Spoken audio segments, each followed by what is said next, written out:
السلام علیکم ناظرین، میں محمد اسلم حسین سیاست کے اس عالمی خبر نامے میں آپ سب کا استقبال کرتا ہوں۔ پیش ہے دنیا بھر سے آج کی کچھ اہم خبر۔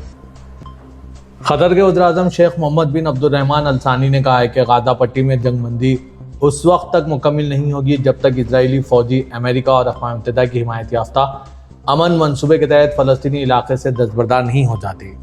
خبر رساں ادارے AFP کے مطابق یہ بات قطر کے وزیر اعظم نے آج ہفتے کو دارالحکومت دوحہ میں سالانہ سفارتی کانفرنس سے اپنے خطاب میں کہی ہے۔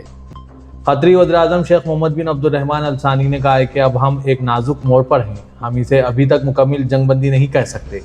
جنگ بندی مکمل نہیں ہو سکتی جب تک کہ اسرائیلی افواج کا مکمل انخلاء نہ ہو اور غزہ میں استحکام واپس نہ آ جائے۔ امریکہ کے صدر ڈونلڈ ٹرمپ کو فیفا کے پہلے امن ایوارڈ سے نوازا گیا۔ امریکی صدر ڈونلڈ ٹرمپ نے کہا کہ فیفا امن انعام جیتنا میرے لیے بہت بڑا اعزاز ہے، ہم نے بہت سی جانیں بچائی ہے۔ 2026 کے ورلڈ کپ میں ہم آہنگی کے لیے کینیڈا میکسیکو کے ساتھ کام کر رہے ہیں۔ یہ ایوارڈ انہوں نے فیفا ورلڈ کپ کی قراردادی کے موقع پر حاصل کیا۔ اس تقریب میں امریکی صدر ڈونلڈ ٹرمپ، خاتون اول میلانیا ٹرمپ اور ان کی بیٹی ٹیفنی کے ساتھ شریک تھے۔ فیفا کے مطابق انعام کا مقصد ان افراد کو انعام دینا ہے جنہوں نے امن کے لیے غیر معمولی اقدامات کیے ہیں اور ایسا کر کے دنیا بھر کے لوگوں کو متحد کیا ہے۔ علاوہ ازیں فیفا فٹ بال ورلڈ کپ 2026 کے ڈراز کا اعلان بھی کر دیا گیا۔ Mexico group A، Canada group B اور امریکہ گروپ D میں شامل ہے۔ میگا ایونٹ 11 جون سے 19 جولائی تک کھیلا جائے گا۔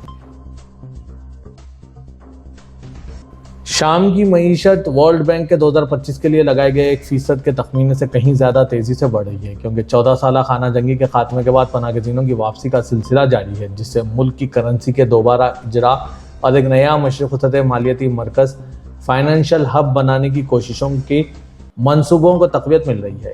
یہ بات مرکزی بینک کے گورنر عبدالقادر حصریہ نے کہی ہے۔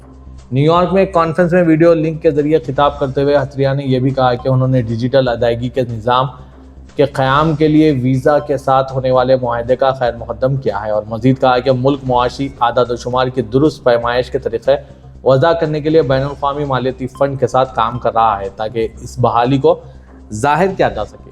شام کے مرکزی بینک کے سربراہ، جو کہ تقریباً 1 سال قبل بشار الاسد کی حکومت کے خاتمے کے بعد جنگ زدہ ملک کی عالمی معیشت میں دوبارہ شمولیت کی رہنمائی میں مدد کر رہے ہیں، انہوں نے شام کے خلاف بہت سی امریکی پابندیوں کی منسوخی کو ایک معجزہ قرار دیا ہے۔ جنوبی افریقہ کے سابق صدر جیکب زوما کی سب سے بڑی بیٹی نے اپنی سوتیلی بہن پر الزام لگایا کہ اس نے 17 مردوں، جن میں سے آدھے سے زیادہ طور پر رشتہ دار ہیں، ان کو دھوکے سے روس کے لیے یوکرین میں لڑنے پر مجبور کیا۔ یہ تنازع اس بڑھتے ہوئے رجحان کو اجاگر کرتا ہے کہ کس طرح روس میں بھرتی کی کمی کے باعث افریقی باشندوں کو روسی افواج میں شامل کیا جا رہا ہے۔ زوما سابقہ سیاسی جماعت ANC کے رکن تھے، جو جنوبی افریقہ میں جمہوریت کے لیے آزادی کی تحریک کے طور پر ابھری تھی۔ زوما، جو اس وقت 83 سال کی ہے، انہوں نے 2018 میں بدعنوانی کے متعدد الزامات کے بعد صدارت سے استعفیٰ دیا اور 2024 میں اپنی پارٹی سے بھی نکال دی گئی تھی۔ یہ تنازع اس وقت سامنے آیا جب جنوبی افریقی حکومت نے تحقیقات شروع کی کہ 17 شہری یوکرین کے جنگ زدہ خطے ڈونباس میں کس طرح پھنس گئے۔ حکومت کو ان مردوں کی طرف سے مدد کی کال موصول ہوئی تھی کہ وہ واپس گھر آنا چاہتے ہیں۔ یورپی یونین ٹیکنالوجی نگرانوں نے ایلن مسک کی social media company x per European on line مواد کے قواعد کی خلاف ورزی پر $140 ملین کا جرمانہ عائد کیا ہے۔ یہ اس سنگ میل قانون کے تحت پہلی سزا ہے، جبکہ حریف کمپنی ٹک ٹاک نے رعایتیں دے کر خود کو جرمانے سے بچا لیا۔ یورپی یونین ریگولیٹرز کا کہنا ہے کہ social media plate form x کی خلاف ورزیاں اس کے تصدیق شدہ اکاؤنٹس کے لیے نیلے نشان کے فریب دہ ڈیزائن، اشتہارات کے ذخیرے کی شفافیت کا فقدان اور محققین کو عوامی ڈیٹا تک رسائی فراہم نہ کرنے کو شامل تھی۔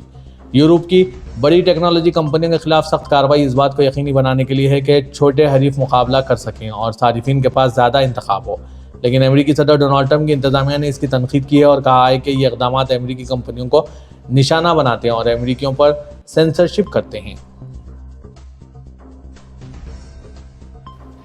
امریکی ڈیفنس سیکورٹی کوآپریشن ایجنسی نے کہا ہے کہ امریکی وزارت خارجہ نے $112 ملین کے ہتھیاروں کی فروخت کی منظوری دے دی ہے۔ ایجنسی نے کہا کہ جنوبی کوریا نے 624 اضافی GBU-39B چھوٹے خطر کے بموں کی درخواست کی تھی۔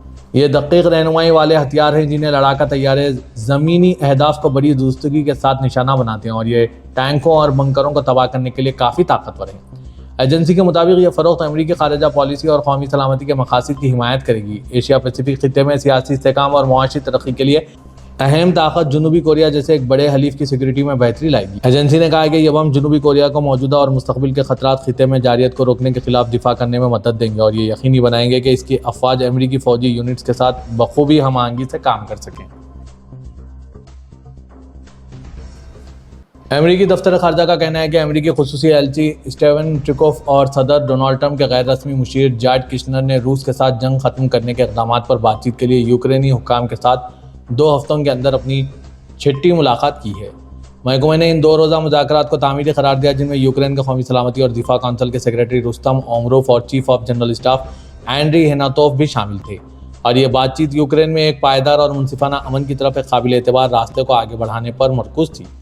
اومروف نے دوبارہ واضح کیا کہ یوکرین کی ترجیح ایک ایسا معاہدہ حاصل کرنا ہے جو اس کی آزادی اور خود مختاری کا تحفظ کرے، یوکرینیوں کی سلامتی کو یقینی بنائے اور خوشحال جمہوری مستقبل کے لیے ایک مستحکم بنیاد فراہم کرے۔ بات چیت میں حالیہ امریکی ملاقاتوں کے نتائج جو روسی حکام کے ساتھ ہوئے اور وہ ممکنہ اقدامات بھی زیر بحث آئے جو اس تنازع کو ختم کرنے کی طرف لے جا سکتے ہیں، جو کہ اب اپنے 34 سال کے قریب پہنچ رہا ہے۔ شدید بارشیں انڈونیشیا کے سیلاب سے متاثرہ جزیرے سماترا کو دوبارہ خطرے میں ڈال رہی ہے۔ متاثرہ صوبے کے گورنر نے خبردار کیا ہے کہ فاقہ کشی کی وجہ سے ہلاکتیں 883 سے بھی بڑھ سکتی ہیں۔ گرم علاقوں کے طوفانوں اور مانسون بارشوں کا ایک سلسلہ جنوب مشرقی اور جنوب ایشیا کو بری طرح متاثر کر رہا ہے، جس نے سماترا کے بارانی جنگلوں سے لے کر سری لنکا کے پہاڑی باغات تک لرزش اراضی اور اچانک سیلابوں سے بری طرح متاثر کیا ہے۔ گزشتہ ہفتے سے Indonesia, Sri Lanka, Malaysia, Thai land اور ویتنام میں قدرتی آفات میں تقریباً 1770 افراد ہلاک ہو چکے ہیں۔ انڈونیشیا کی قومی موسمیاتی ایجنسی کا کہنا ہے کہ آج ہفتے کے روز آچھو اور شمالی سماترا صوبوں میں بارشوں کا موجب بن سکتا ہے، جہاں سیلابوں نے سڑکیں بہا دی ہے، گھروں کو مٹی سے ڈھک دیا اور رسید بند کر دی ہے۔ یورپ کی مشکلات کی شکار آٹو موبائل صنعت اور اس کے حامی یورپی یونین پر دباؤ بڑھا رہے ہیں کہ وہ 2035 میں نئی پیٹرول اور ڈیزل گاڑیوں کی فروخت پر عائد پابندی کو نرم کریں، اور امید کی جا رہی ہے کہ سال کے آخر تک اس بارے میں فیصلہ ہو جائے گا۔ یورپی کمیشن اس ہدف کا 10 دسمبر کو جائزہ لے گا جو شعبے کے لیے ایک وسیع تر نجی منصوبے کے حصے کے طور پر طے کیا گیا ہے۔ تاہم رکن ممالک اور صنعت کی متضاد مانگیں اس تاریخ کو مؤخر کرنے کا سبب بن سکتی ہے۔ 2035 تک تمام نئی گاڑیاں برقی طرز پر بنانے کا ہدف 2023 میں یورپی ماحولیات کے گرین انرجی منصوبے کے ایک مرکزی اقدام کے طور پر مقرر کیا گیا تھا، اور یہ بلاک کے لیے 2050 تک ماحولیاتی غیر جانبداری حاصل کرنے کی جانب ایک اہم قدم سمجھا جاتا تھا، مگر 2 سال گزر جانے کے بعد عملی نقطہ نظر کے نام پر ہدف میں نظر ثانی کی درخواستوں میں اضافہ ہو رہا ہے۔ سیکریٹری امریکی ہوم لینڈ سیکورٹی کرسٹی نوئم نے کہا ہے کہ امریکہ اپنی سفری پابندیوں میں شامل ممالک کی تعداد 30 سے زیادہ بڑھانے کا منصوبہ بنا رہا ہے۔ برطانوی خبررساں ادارے ریوٹرز کے مطابق جب کرسٹی نوئم سے فاکس نیوز کے پروگرام دی انگراہم اینگل میں پوچھا گیا کہ کیا صدر ڈونالڈ ٹرمپ کی انتظامیہ سفری پابندی کی فہرست میں شامل ممالک کی تعداد بڑھا کر 32 کر رہی ہے، تو انہوں نے کہا کہ میں مخصوص نمبر نہیں بتاؤں گی، لیکن یہ 30 سے زیادہ ہے اور صدر ان ممالک کا جائزہ لے رہے ہیں۔ جون میں صدر ڈونالڈ ٹرمپ نے ایک اعلامیہ پر دستخط کیے تھے جس کے تحت 12 ممالک کے شہریوں کے امریکہ میں داخلے پر پابندی لگا دی گئی تھی، جبکہ دیگر 7 ممالک کے شہریوں پر سخت پابندیاں عائد کی گئی تھیں۔ یہ پابندیاں غیر ملکی دہشت گردوں اور دیگر سیکورٹی خدشات سے بچاؤ کے لیے ضروری قرار دی گئی۔ یہ پابندیاں تارکین وطن اور غیر تارکین وطن جیسے سیاح، طلبہ اور کاروباری مسافر سب پر لاگو ہوتی ہے۔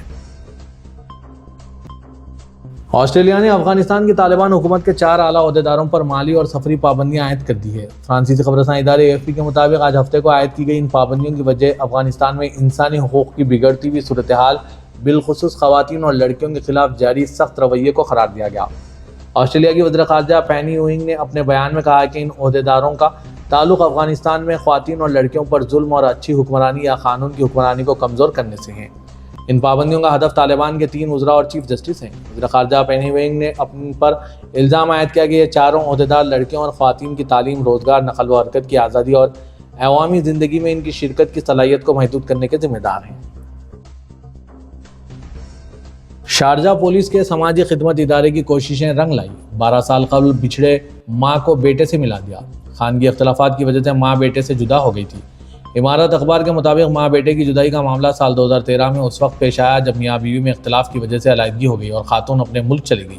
ایک طویل دوری اور بے خبری کے بعد خاتون اس نیت سے شارجہ آئی کہ کس طرح لاپتہ بیٹے سے ملیں اور اسے دیکھیں، اس کا حال دریافت کریں۔ اس تمام عرصے میں ماں اور بیٹے کا کوئی رابطہ نہیں تھا اور خاتون کو یہ بھی معلوم نہیں تھا کہ اتنے عرصے بعد اب اس کا بیٹا کہاں اور کس شکل میں ہوگا۔ خاتون نے شارجہ پولیس کے سماجی خدمات کے شعبے سے رجوع کیا اور انہیں 12 سال پہلے کے حالات اور مقامات کے بارے میں بتایا۔ پولیس کے شعبے سماجی خدمت کے اہلکاروں نے شب و روز کوشش و محنت کے بعد بالآخر اس لڑکے کا سراغ لگانے میں کامیابی حاصل کر لی، جو 12 سال قبل اپنی والدہ سے جدا ہو گیا تھا۔ پولیس ٹیم نے خاتون کو مطلع کیا اور وہ دن بھی آ گیا جب ماں اور بیٹا برسوں کی جدائی کے بعد ایک ہوئے، جس میں شارجہ پولیس کی ٹیموں کا بہت اہم کردار رہا۔ مسجد نبوی میں روزہ رسول صلی اللہ علیہ وسلم کی زیارت اور ریاض الجنہ میں نوافل کی ادائیگی کے نئے اوقات مقرر کر دیے گئے۔ ادارے امور حرمین شریفین کے مطابق نئے اوقات کار کے تحت مردوں کے لیے زیارت کا وقت شب 2 بجے سے نماز فجر تک اور دن میں وقت 11 بجے سے عشاء تک ہوگا۔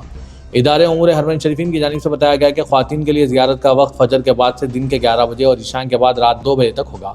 ادارے امور حرمین شریفین کے مطابق مرد زائرین نماز جمعہ کے بعد سے عشاء تک زیارت کر سکیں گے، جبکہ خواتین جمعے کو نماز فجر کے بعد سے صبح 9 بجے تک زیارت کر سکیں گے۔